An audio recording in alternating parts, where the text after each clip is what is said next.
এই প্রথমবার সংবাদ মাধ্যমের সামনে মুখ খুললেন কসবাকাণ্ডের নির্যাতিতার বাবা। তিনি মুখ খুলেই বললেন অরিন্দম কাঞ্জিলাল তাদের আইনজীবী নন। এই কথা কিন্তু সবার আগে রিপাবলিক বাংলায় সোজাসুজি স্বর্ণালীতে ব্রেক করা হয়েছিল এই অনুষ্ঠানে।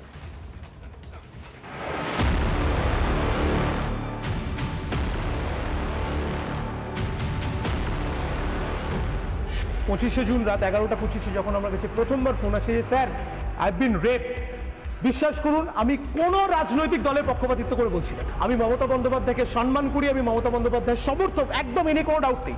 কিন্তু আজকে আমার ছাত্রী ধর্ষিতা, তৃণমূলে আমার জুনিয়র গেছিল মেঘা আলটিমেটলি আমার বিয়াতে অ্যাপিয়ার করেছে। তুমি এই ভিকটিমের হয়ে লড়ছো তো?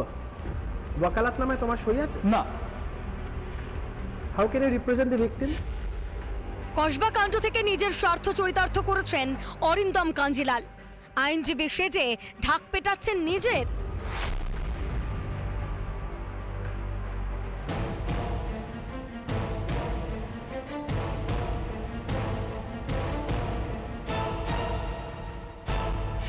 কোর্টে প্রডিউস করা হয় প্রথম দিন, যেদিন আমরা ভিকটিমের সিগনেচার নিয়ে ওয়াকালাতনামাটা ফাইল করি, সেদিন তার পরের দিন রাত্রে উনি আমাকে ফোন করেন।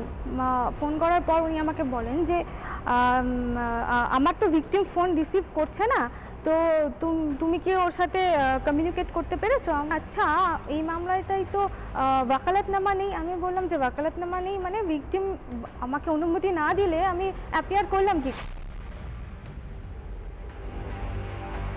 এই প্রথম কোন সংবাদ মাধ্যমে মুখ খুললেন কসবা কাণ্ডে নির্যাতিতার বাবা।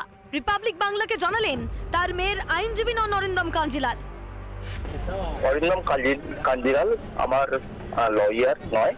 আমি যাকে অ্যাপয়েন্টেড করেছি ওদের হাইকোর্টের লয়ার মিস্টার অরিন্দম জানা।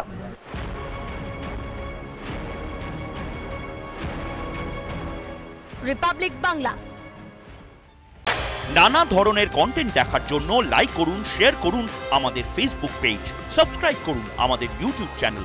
পাশাপাশি অন্যান্য ব্রেকিং নিউজের জন্য অবশ্যই চোখ রাখুন রিপাবলিক বাংলায়।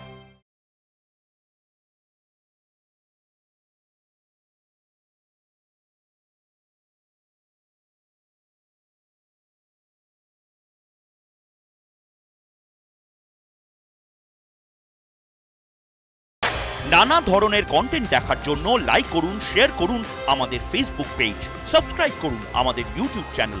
পাশাপাশি অন্যান্য ব্রেকিং নিউজের জন্য অবশ্যই চোখ রাখুন রিপাবলিক বাংলায়।